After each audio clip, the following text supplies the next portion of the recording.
c'est parti.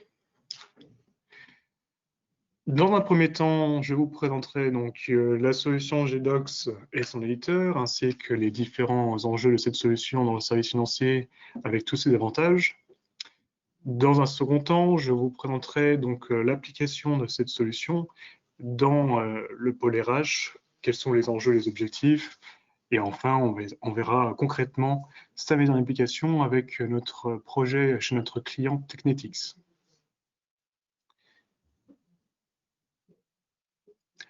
Pour commencer, je vous présente rapidement GDocs et son éditeur. GDocs, c'est une solution d'EPM et de BI. BI, Business Intelligence, qui permet de présenter des données. EPM, Enterprise Performance Management, ou en français, gestion de la performance, qui nous permet effectivement de présenter la donnée comme le BI, mais également de saisir de la donnée et donc mettre en place derrière des processus financiers et la planification comme il nous intéresse aujourd'hui. La couche BI a le mérite d'exister, bien qu'il faut le dire, elle ne sera pas aussi performante qu'un logiciel qui sera pleinement dédié tel qu'un Power BI. Aujourd'hui, nous, ce qui nous intéresse, en tout cas, enfin, elle a le mérite d'exister, cette couche BI, mais ce qui nous intéresse, c'est le PM, la planification, et vous verrez que cette solution pour le PM est vraiment performante à ce sujet. GDocs, c'est une solution qui est disponible en cloud, donc chez l'éditeur ou directement sur les serveurs, ou on-premise, on l'installe directement sur vos propres serveurs chez vous. C'est une solution qui a été fondée en Allemagne aux alentours des années 2000. GDocs, c'est un peu plus de 8 bureaux à travers le monde, avec en Allemagne notamment France, USA, Australie, Singapour. C'est un peu plus de 2300 clients à travers le monde. Et GDocs, ils ont décidé de travailler plutôt avec un écosystème de partenaires plutôt que d'installer directement la solution chez les clients. Et donc, un écosystème de partenaires parce que le réseau est déjà développé. Et nous faisons partie de ce réseau et nous sommes certifiés pour la solution.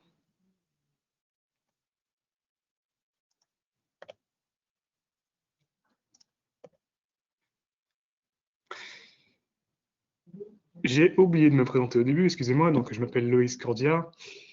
Je suis consultant chez BPP Consulting depuis 1 an environ, et auparavant, j'étais auditeur financier chez PwC Lyon. Je vais me présenter parce que vous allez voir que GDocs est tout à fait une solution qui a été développée pour répondre aux enjeux du service financier.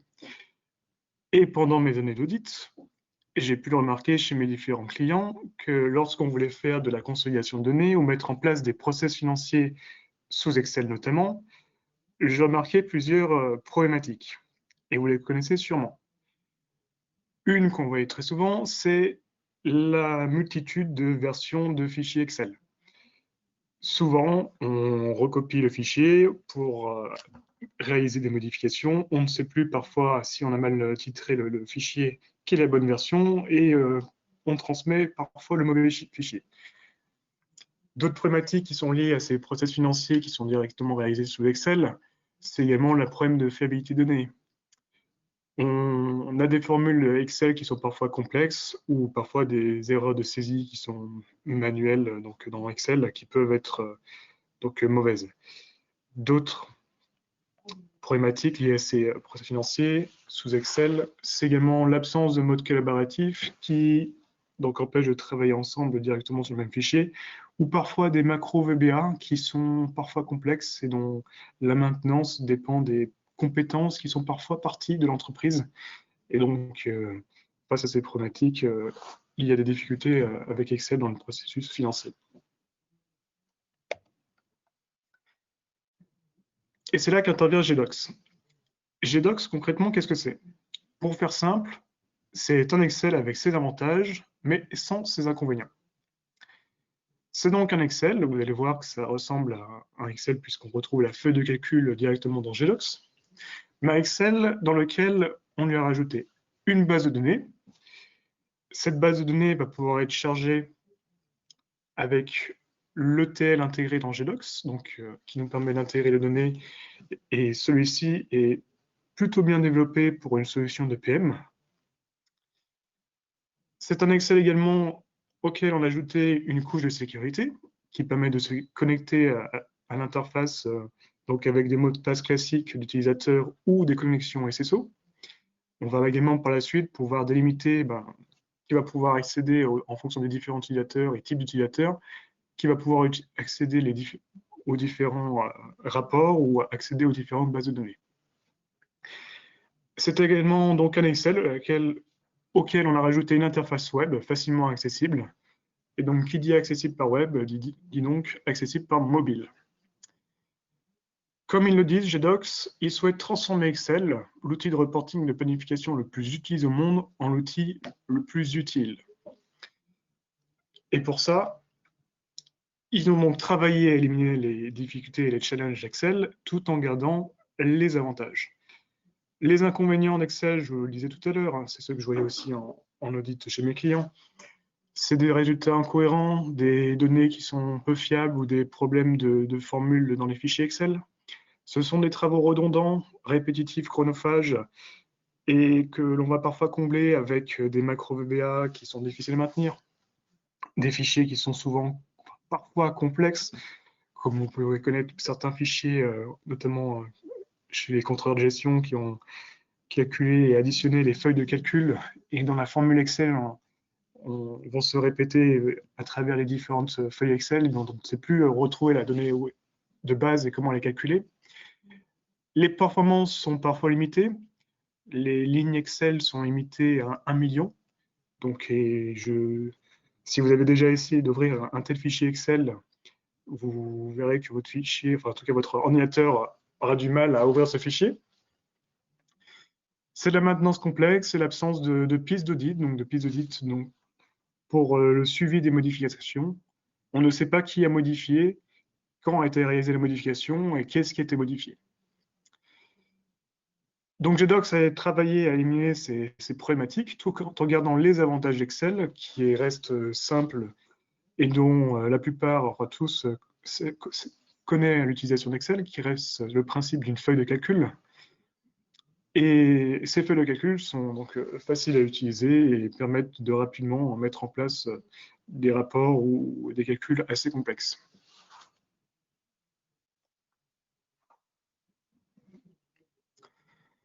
Comment fonctionne GDocs? GDocs repose sur le principe du in-memory database.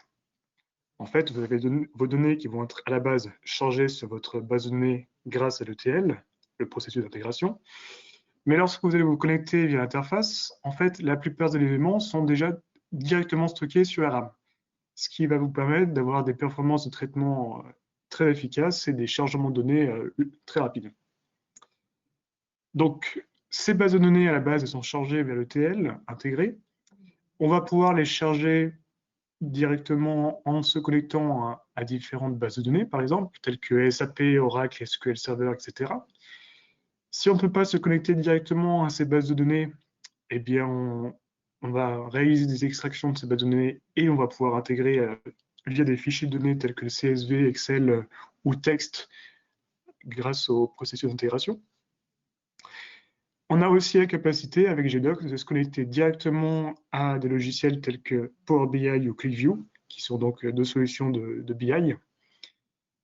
Et en fait, GDocs propose donc des connecteurs pour ces logiciels qui permettent d'avoir des échanges de données dynamiques et vraiment assez rapides.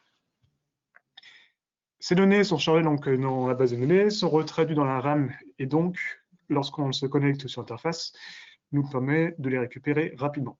On peut également utiliser l'Excel Add-in, comme on va le voir par la suite avec les démonstrations, qui nous permet de récupérer directement dans Excel les données qui sont stockées sur GDocs.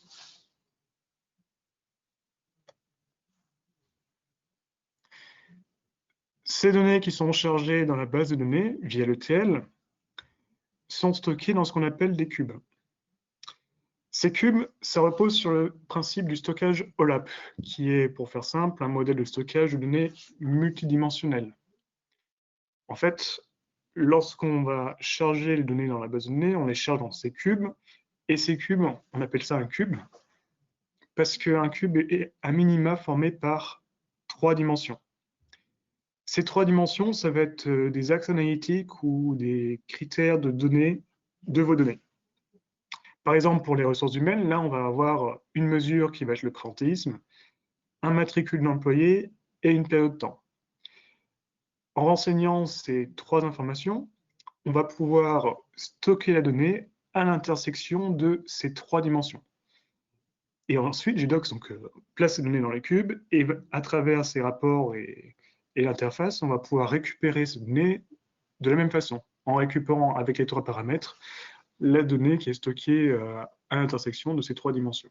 C'est ce qu'on appelle un stockage de données multidimensionnel.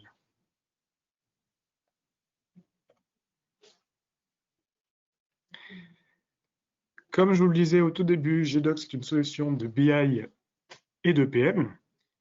Donc, la couche BI est intéressante, mais ne sera jamais aussi performante qu'un Power BI, par exemple, qui est pleinement dédié à la tâche.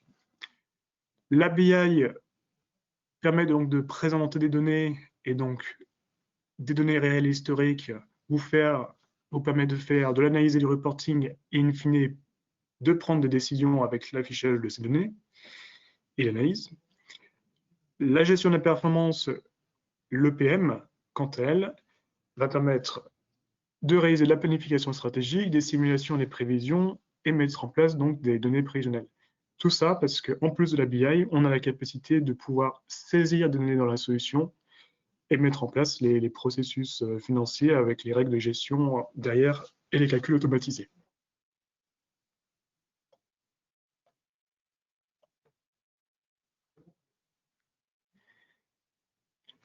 L'une des grandes forces de GDocs, c'est sa capacité d'adaptation. Si demain on met en place une telle solution dans les ressources humaines, comme chez notre client Technetics, comme vous allez voir par la suite, on sera tout à fait capable de pouvoir adapter cette solution aux autres pôles de votre entreprise. Quand on développe un tel projet, le projet est fait sur mesure. On part d'une feuille blanche, on analyse vos besoins, et dans l'application, vraiment, on part d'une page blanche et on va retraduire ces besoins en fonction, on va créer ce projet vraiment à partir de vos besoins.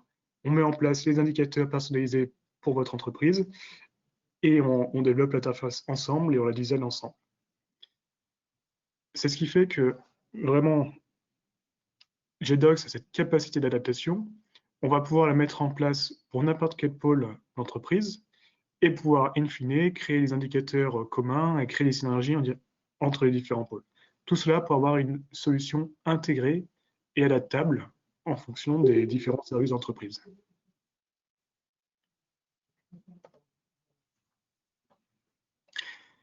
Pour finir sur la présentation de GDocs et de son éditeur, avant de passer à la partie suivante, voici quelques grands clients de GDocs, donc parmi les 2300 à travers le monde. Nous, on travaille notamment avec Casino et Biocémon. Et comme vous pouvez peut-être le remarquer, on a vraiment tout secteur confondu. Et c'est la force de GDocs de pouvoir s'adapter. Il s'adapte vraiment à travers tout secteur, tel que l'agroalimentaire, comme on peut le voir avec Carrefour, Super U ou Biocémon, les énergies, telles qu'on le voit avec EDF, l'industrie avec Renault, Mercedes, BMW, etc. GDocs s'adapte tout à fait autant à la multinationale et aux différents secteurs que vous voyez ici, mais donc autant à la multinationale qu'à la PME du coin, avec le projet Technetics, comme on peut le voir par la suite.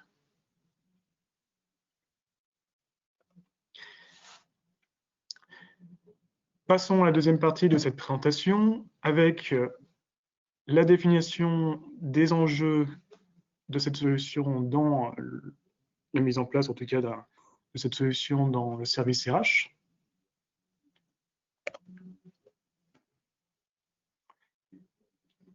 Alors, investir dans une solution de planification RH, oui, mais pourquoi? Parce que votre service RH a sûrement besoin de simuler la masse salariale au travers de comptes et un axe analytique métier différents. Le service RH a également besoin d'optimiser les arrivées et les départs en fonction des besoins organisationnels, d'appréhender les impacts des augmentations salariales, des salaires, des primes et autres variables que vous pouvez imaginer, d'assurer le développement continu du personnel et sa mobilité dans l'organisation, et enfin, coordonner les activités RH avec les différents objectifs organisationnels. Mais par rapport à ces objectifs et ces enjeux, nous avons plusieurs problématiques. La première, c'est que simuler une masse salariale, ça n'a rien de simple. Ça met en pratique différents paramètres et tout cela prend du temps et c'est complexe. Problématique, c'est que le personnel du service RH ne sont souvent pas des financiers. Et pour eux, c'est d'autant plus complexe de mettre en place des processus de simulation et le risque d'erreur est d'autant plus important. Autant dans la mise en place des formules Excel si j'utilise Excel, autant également dans la saisie qui peuvent être manuelles à travers les nombreux effectifs de l'entreprise. Par ailleurs, la simulation de masse salariale, c'est un travail qui est assez redondant puisque l'on va effectuer ce calcul sur tous les effectifs de l'entreprise. Parfois, on met en place des macros VBA qui sont souvent complexes et difficilement maintenables. Et le risque d'erreur avec la répétition est d'autant plus important. La simulation d'une masse salariale sous Excel, c'est complexe, mais c'est aussi l'utilisation de données sensibles. D'autant plus avec la RGPD, il est important de mettre derrière une couche de sécurité. Chose qui est faisable sous Excel, mais pas de manière aisée. Comme je vous le disais, les étapes sont répétitives et redondantes, et on a l'absence de pistes d'audit et des modifications. Comme je vous l'ai dit sous Excel, on n'a pas le suivi des modifications, qui est-ce qui effectue les modifications, et qu'est-ce qui a été modifié. Et donc, face à ces difficultés, c'est là qu'intervient GDocs. Avec GDocs, nous allons pouvoir donc réaliser une planification simple et intuitive, avec une solution qui est intégrée, accessible directement avec l'interface web. Avec GDocs, la simulation de la masse salariale est rapide et efficace, fini les tâches et les calculs répétitifs, fini l'utilisation des macros VBA qui sont complexes et difficilement maintenables. Les données sont fiables et sans erreur, puisque plus besoin de réaliser des calculs et des formules complexes. Et GDocs, il va s'occuper de tout avec les règles qu'on va mettre en place. Et une fois qu'elles sont mises en place, elles sont fixées, plus besoin de les modifier. À l'aide de GDocs, donc, vous allez pouvoir simuler votre masse salariale à travers une interface qui est dédiée sur mesure, selon vos besoins. Et à travers donc GDocs, un outil qui est performant, malgré la complexité des règles de calcul qu'on va pouvoir mettre en place. Vous allez voir par la suite avec la démonstration, on va simuler la masse salariale de façon tout à fait performante et simple.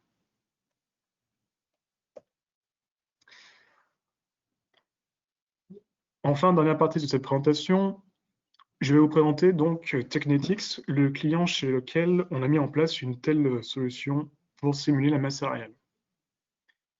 Technetics, ils sont basés à Saint-Étienne.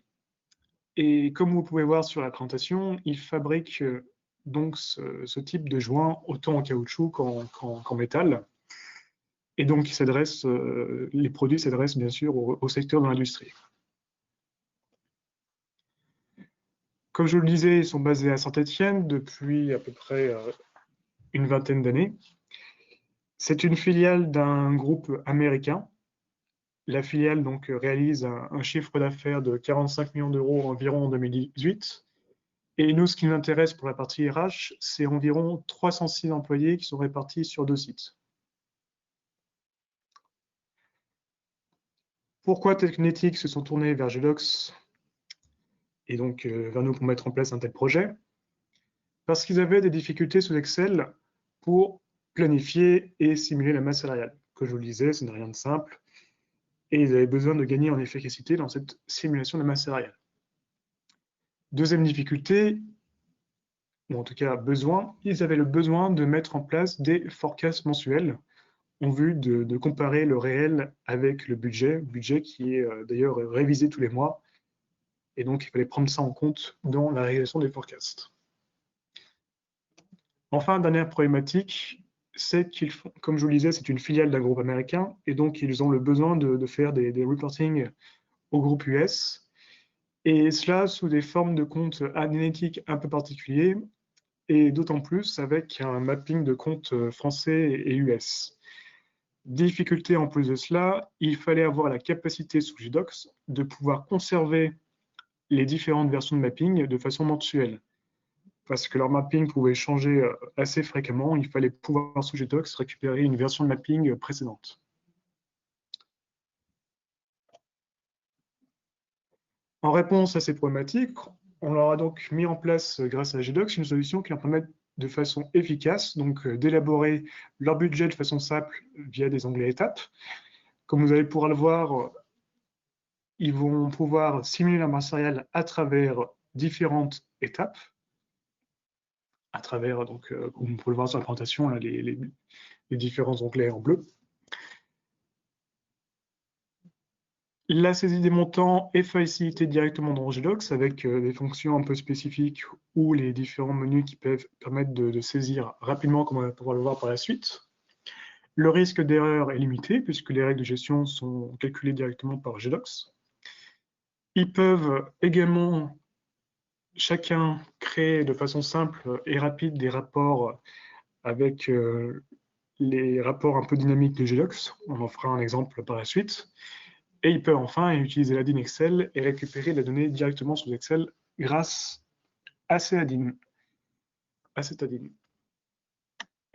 Avant de commencer la démonstration, est-ce que certains d'entre vous ont-ils des questions? N'hésitez pas à poser votre question dans l'écran discussion de GoToMeeting.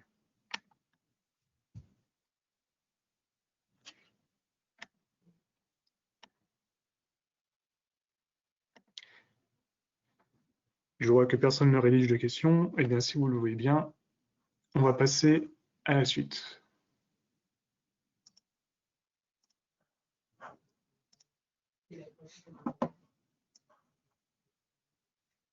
Hop.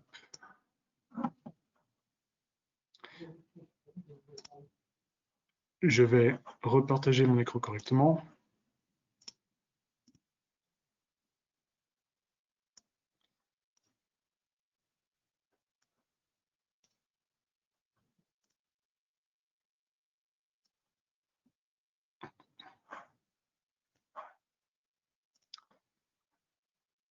Donc voilà.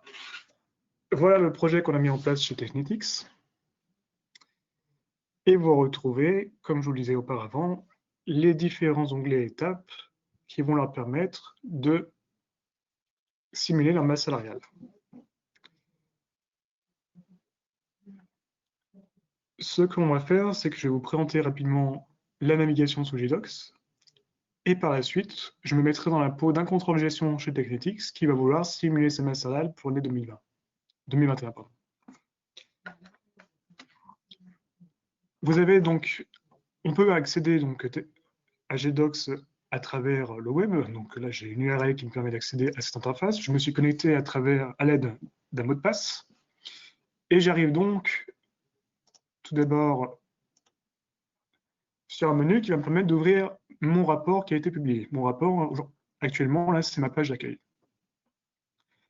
La page d'accueil que vous voyez ici, il faut imaginer derrière qu'on a une feuille de calcul sous Excel qui nous a permis de mettre en place ces différents onglets et ces images qui ont été ajoutées.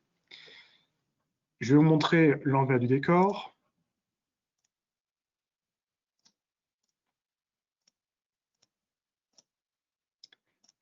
Derrière cette page d'accueil, comme je vous disais, on a vraiment une feuille de calcul Excel. On retrouve donc les cellules à travers les lignes et les colonnes. Et donc, cette page d'accueil a été mise en place à travers différentes mises en forme qui ont été mises aux cellules avec des couleurs. Et de même encore, des onglets qui ont été créés tout simplement avec des couleurs sur les cellules et ensuite des liens qui ont été insérés pour aller amener aux différentes pages ou autres rapports. Des graphiques ont été également ajoutés, comme on peut le faire classiquement avec Excel, à l'aide des différents menus. Je vais revenir donc à la page d'accueil sous forme de rapport, ici. Et Comme je vous le disais, je vais me mettre dans la peau d'un contrôleur de gestion et nous allons commencer à simuler la masse salariale de Technetics pour l'année 2021. On va donc naviguer à travers les différentes étapes, la première étant la définition du présentéisme.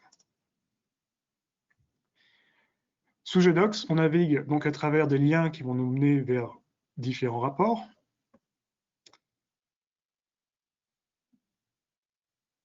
Alors, si les performances sont un peu lentes sur ce serveur, c'est normal, c'est notre serveur de démonstration. Demain, on mettra en place un meilleur serveur avec des meilleures performances pour votre projet, bien sûr. Et comme je vous le disais, on navigue à travers cette application, à travers des liens qu'on a mis en place, et on va pouvoir jouer, ou en tout cas affecter différentes variables à travers des menus déroulants qu'on peut voir ici. Je choisis mon année 2020 ou mon année 2021 à travers des menus déroulants. On a également des onglets qui peuvent être définis ici pour aller à différents rapports pour un même type de rapport. On a également un menu qui peut être placé à gauche, à droite, en bas, comme vous le souhaitez.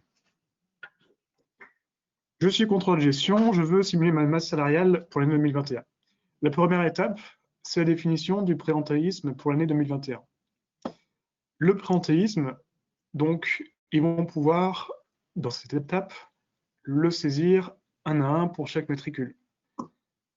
Pour faire plus simple, je suppose que pour l'année 2021, le présentéisme va être globalement identique à l'année précédente. Donc, on va pouvoir recopier le budget de l'année 2020. Et à ce budget qu'on a repris l'année 2020, on va pouvoir réaliser quelques modifications. J'estime que Sarah Perez, qui est ici, va être absente toute l'année pour l'année 2021. Eh bien, je décide qu'elle sera absente pour l'année 2021. Je peux bien sûr faire des modifications autant pour toute l'année, autant je peux modifier pour un seul mois. À ce moment-là, j'utilise une petite fonction qui me permet de mettre à 0. Donc voilà, ils vont pouvoir réaliser différentes modifications pour les matricules et considérer, lorsque c'est fait, eh bien, de valider en quittant la page. Le présentéisme est défini, on voit notre petit graphique du budget qui commence à se mettre en place et il va se modifier au fur et à mesure des différentes étapes. Une fois que le présentéisme est défini, ils vont se baser pour le salaire de référence sur le salaire réel d'un mois précédent ou d'une année précédente. En 2021, ils vont définir donc un salaire de référence, voilà, par exemple en février, en se basant sur le réel d'un mois précédent.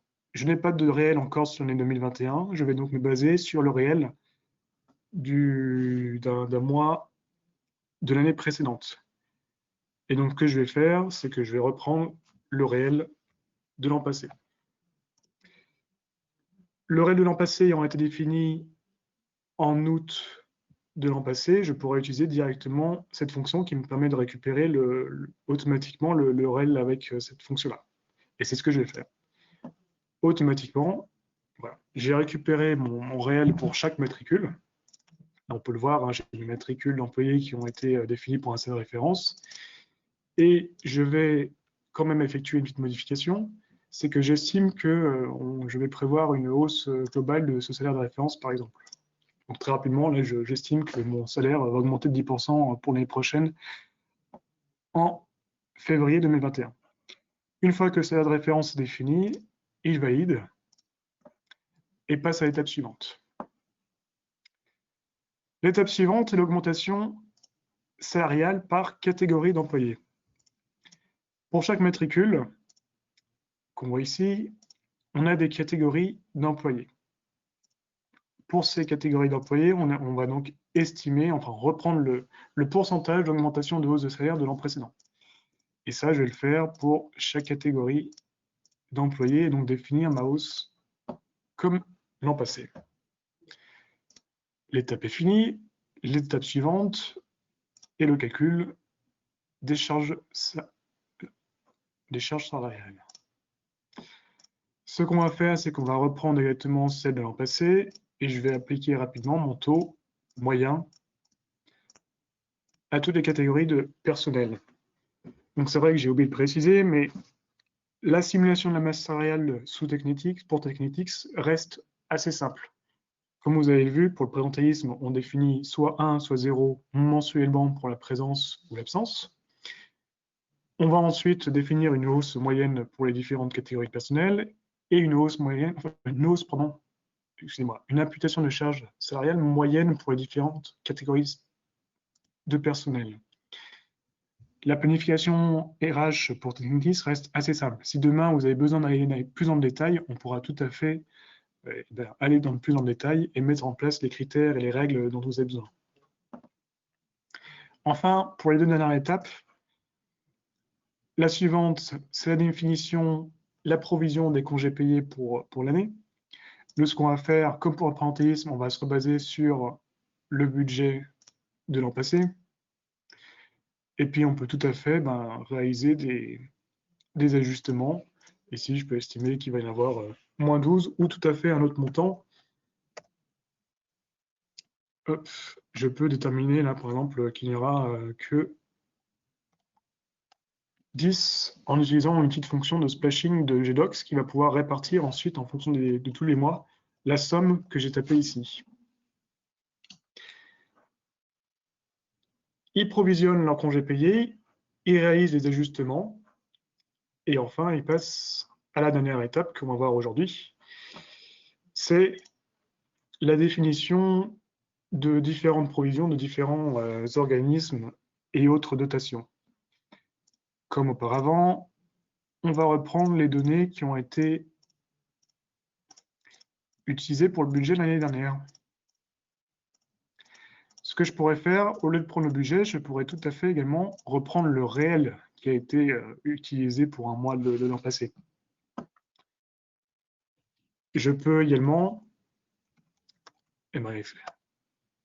changer une donnée et lui attribuer une autre valeur à ma guise. Et comme vous le voyez, j'ai utilisé un hashtag, cette fonction de splashing, qui va répartir en fonction de tous les mois et en fonction des règles de gestion que j'ai mis en place derrière, la bonne valeur. Je peux, à la place de ces fonctions de splashing, parce que ces fonctions, je peux aussi utiliser par exemple une hausse de 8% qui va me permettre d'augmenter rapidement la hausse, ou utiliser les menus qui nous permettent rapidement de procéder à des modifications, des menus qu'on a personnalisés, on fera cela en fonction de vos besoins. Et bien, à la place d'utiliser ces fonctions, je peux également utiliser l'assistant de planification de GDocs, qui me permet, à travers un petit menu, de réaliser des fonctions telles que de copier. Je peux copier le réel, par exemple, d'un mois précédent, ou utiliser d'autres fonctions qui me permettent de répartir selon d'autres algorithmes. Donc, voilà pour les provisions. Elles sont réalisées, j'ai réalisé quelques modifications. Et j'ai donc une masse salariale qui commence à être plutôt bien simulée. Par la suite, Technetics va plus en détail en déterminant l'ancienneté, les vacances, le bonus, les autres primes et intéressements. On ne verra pas cela ensemble puisque c'est un peu répétitif et on a déjà un début de masse salariale qui est simulé et qui va nous permettre de vous montrer la suite des choses. Donc, dans un premier temps, ils réalisent ces étapes.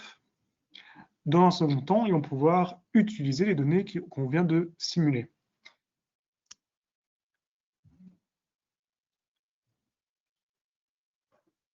On retrouve donc le budget qu'on vient de simuler à travers un premier écran de reporting qui présente différents graphiques.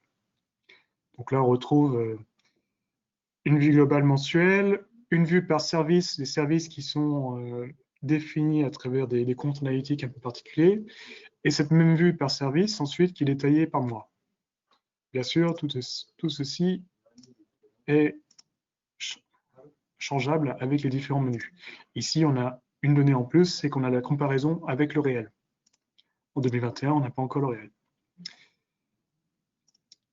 Et enfin, avec ces données qui ont été simulées, je peux récupérer donc ces données, mais à travers les différents comptes analytiques que Technetics a besoin pour réaliser leur reporting à leur maison mère.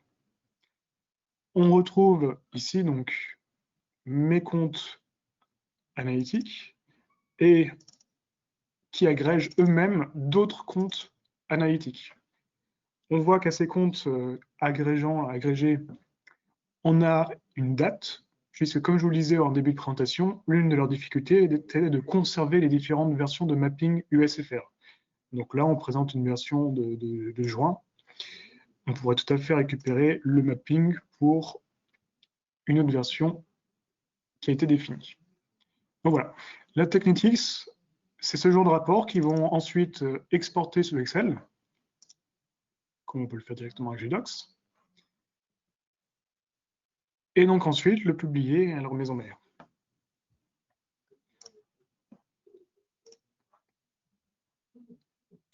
Comme je vous le disais, là, donc on peut exporter le fichier que je vous montrais, enfin le rapport que je vous montrais juste auparavant, et directement sous Excel pour récupérer les données et ensuite le transférer à la maison mère.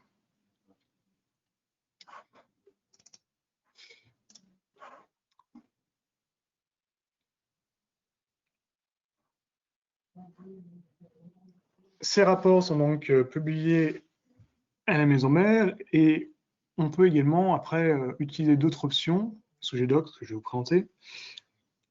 C'est qu'on peut obtenir à tout moment, pour n'importe quel rapport, le détail des données qui sont présentées.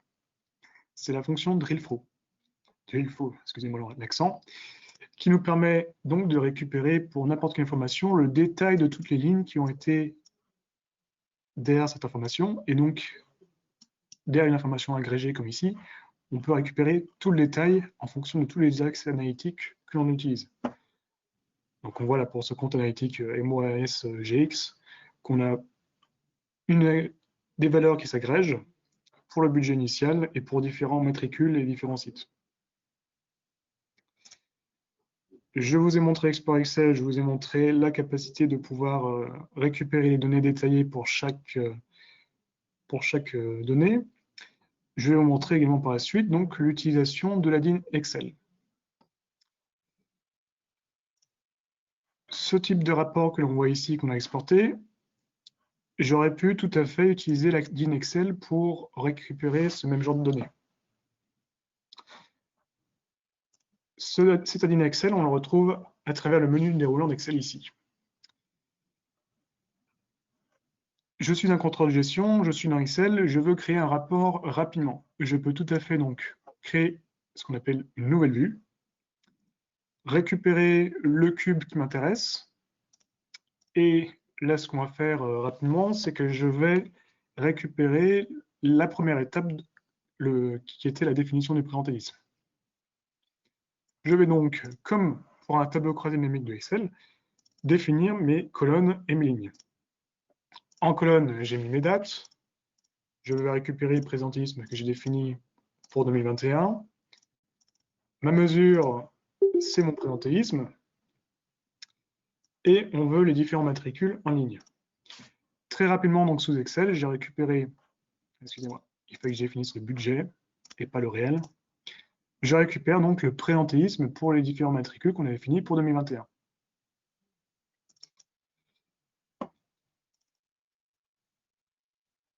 Et on peut bien sûr récupérer les données à travers donc, les différents détails et les données qui sont détaillées par élément et par matricule. Je peux récupérer la donnée directement avec la ligne Excel, mais je peux également faire de la saisie. La saisie de mon présentéisme, elle s'effectue sur une autre mesure, qui était la mesure actif. Je veux procéder à des modifications directement sur Excel, je peux tout à fait, si j'ai l'autorisation et les droits accordés dans GDocs, eh bien réaliser les modifications. Pour ce matricule, eh bien, je réutilise les fonctions splashing de GDocs. Je vais lui définir, par exemple, une absence pour l'année 2021, pour ce matricule. Et donc là, comme vous avez vu, on a les données qui sont automatiquement mises à jour sur Excel, mais également, en fait, directement dans la base de données GDocs. Parce que comme vous pouvez le voir, ce n'est pas une valeur fixe qui est donc dans ces cellules Excel, c'est une formule un peu spécifique à GDocs et qui permet donc de récupérer et de transmettre des données directement à la base de données. Et comme je vous le montrais, on peut procéder après toutes les modifications sur Excel pour n'importe quel rapport du moment qu'on a les droits. Donc c'est vraiment pratique ce petit add-in parce qu'on va pouvoir, sous Excel, vraiment créer de façon simple et rapide des petits rapports sous la forme d'un tableau croisé dynamique qu'on a l'habitude d'utiliser. Cette fonction de tableau dynamique, je la retrouve aussi directement sur GDocs. En mode designer, je vais pouvoir créer très rapidement un petit rapport que j'ai besoin de publier à mes supérieurs. Je retrouve ma feuille de calcul et je peux refaire exactement la même vue. Vous allez retrouver le même petit module qui permet, pour le cube sélectionné, de mettre en place des rapports en définissant les colonnes et les lignes. Hop.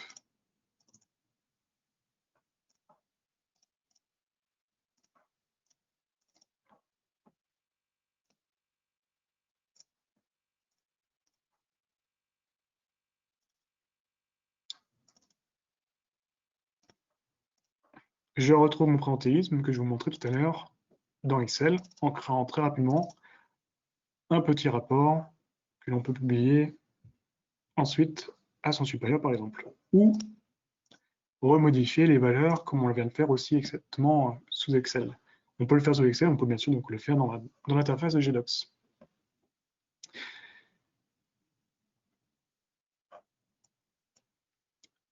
Donc voilà, pour ce qui est de la publication des rapports, on a vu un peu détaillé avec l'utilisation de la ligne Excel.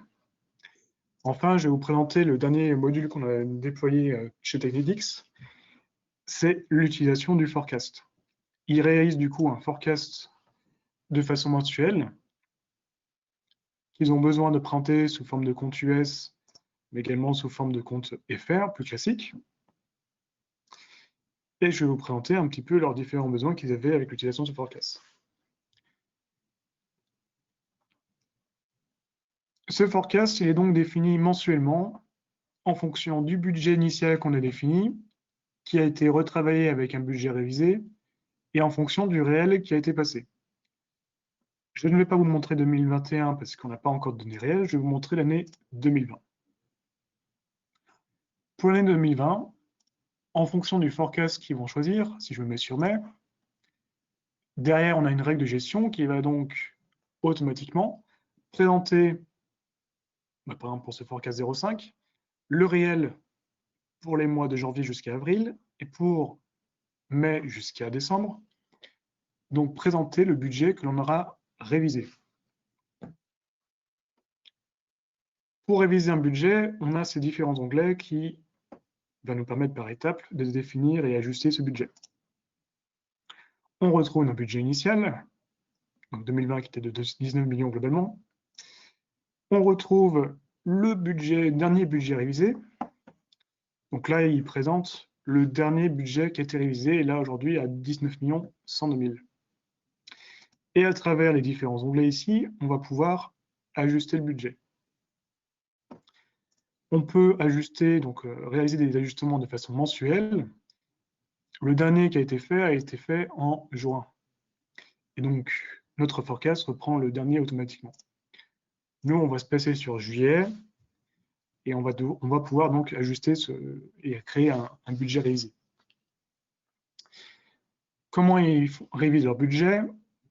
On est en mois de juillet 2020 et pour eux, Technetix, ils veulent se baser sur le dernier salaire réel du mois précédent. On est en juillet, ils vont donc récupérer pour chaque matricule donc le salaire réel pour... Excusez-moi, je suis sur le présentéisme. Là, ça n'a pas fonctionné.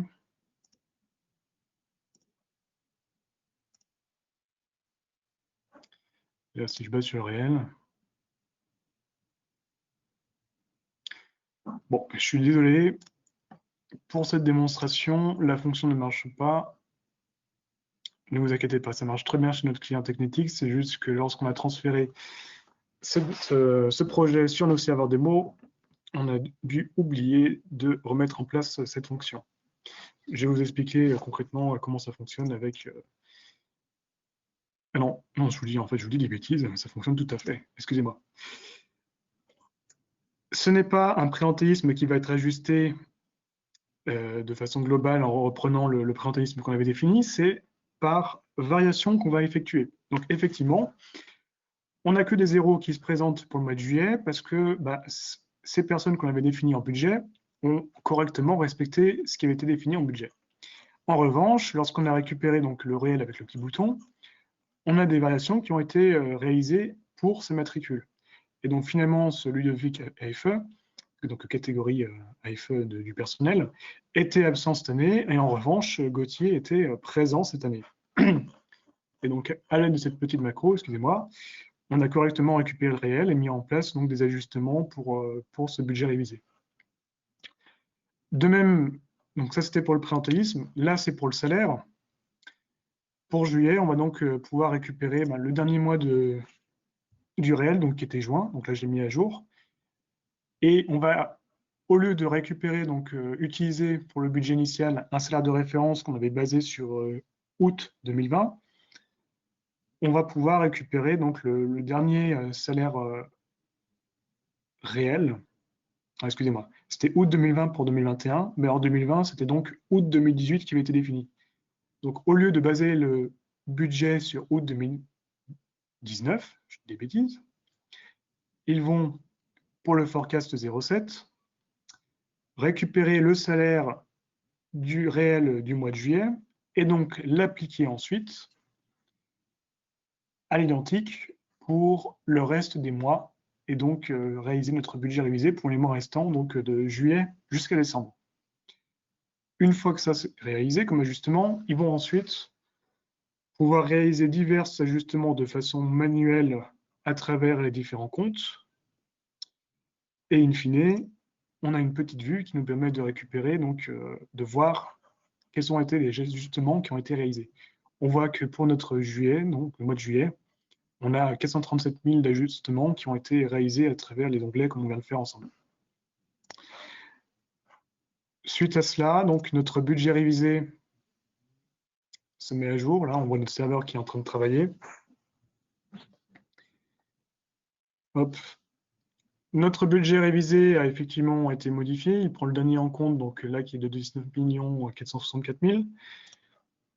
Et notre forecast, si on se met sur le forecast 07, donc va prendre le dernier budget révisé, récupérer le réel pour les mois de janvier à juin, et utiliser le budget révisé moins les données du réel et l'appliquer pour les mois restants. Donc voilà, ils réalisent ce forecast de façon mensuelle et derrière, ils peuvent récupérer ensuite ces données de façon plus précise avec la répartition, avec le mapping US.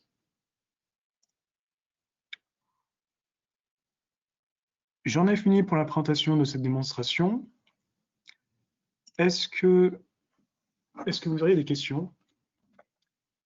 Si vous avez des questions, n'hésitez pas à les poser dans le chat qui est prévu dans l'application et je tâcherai d'y répondre. Et si je ne peux pas, on reviendra vers vous puisque vous avez laissé vos coordonnées.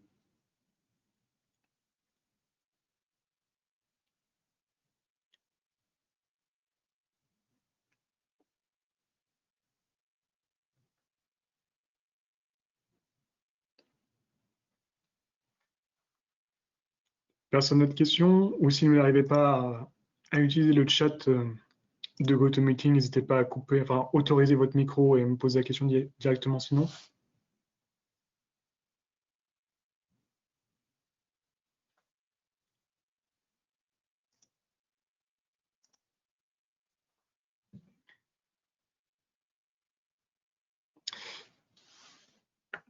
Eh bien, ah oui, excusez-moi.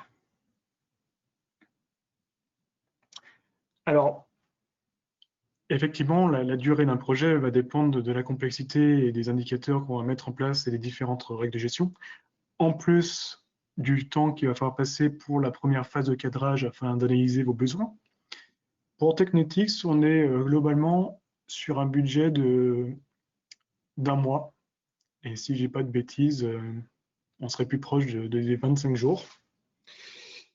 En termes de budget, on était aux alentours de, je crois, de 17 000 € pour un projet tel que Technetics, qui restait simple puisqu'on ne se connectait pas directement aux bases de données, mais on utilisait des extractions de fichiers Excel que le client mettait directement donc sur un FTP qui nous retransmet les données sur notre propre serveur et que l'on peut ensuite utiliser pour extraire directement sous GDocs.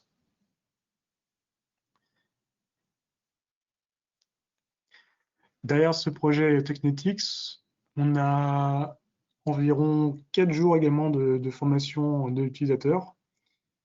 Et aujourd'hui, les utilisateurs, qui sont peu nombreux, hein, on a 3 contrôleurs de gestion, eh bien, ils sont tout à fait aptes à utiliser l'application, comme je vous l'ai montré, pour faire une masse salariale, et également donc créer des rapports à leur souhait.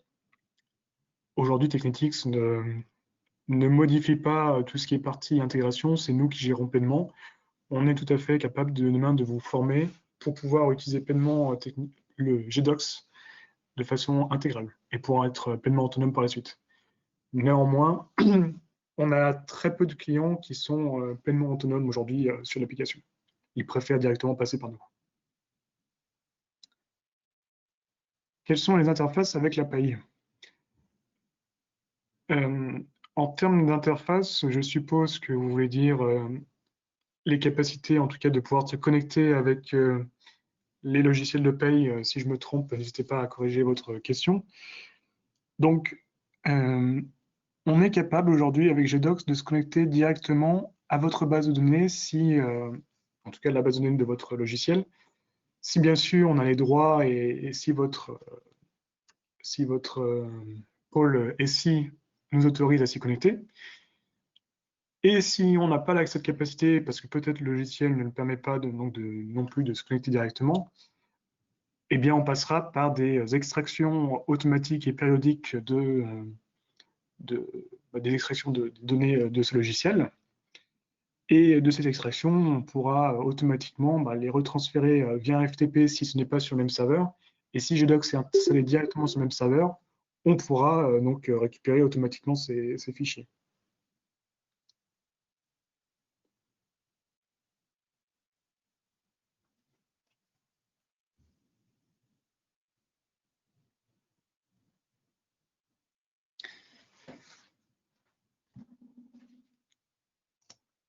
Je vois qu'on n'est plus très nombreux dans cette présentation et je pense qu'on a fait le tour des questions. Merci à vous pour votre présence. Si vous avez la moindre question, n'hésitez pas à revenir vers nous. Vous avez les coordonnées dans la présentation et sinon, de toute façon, vous avez nos coordonnées. On aura le plaisir de vous faire une autre démonstration si besoin, de discuter de vos problématiques et de vos besoins. Et on pourra tout à fait, si demain ça vous intéresse, mettre en place ce qu'on appelle un POC, un Proof of Concept, donc une petite démo avec un jeu de données que vous pouvez nous partager. C'est ce qu'on a fait dernièrement avec Eurocave. Je vous remercie donc pour votre présence et puis je vous souhaite une bonne journée à tous. Je vais mettre fin à ce webinaire. Au revoir.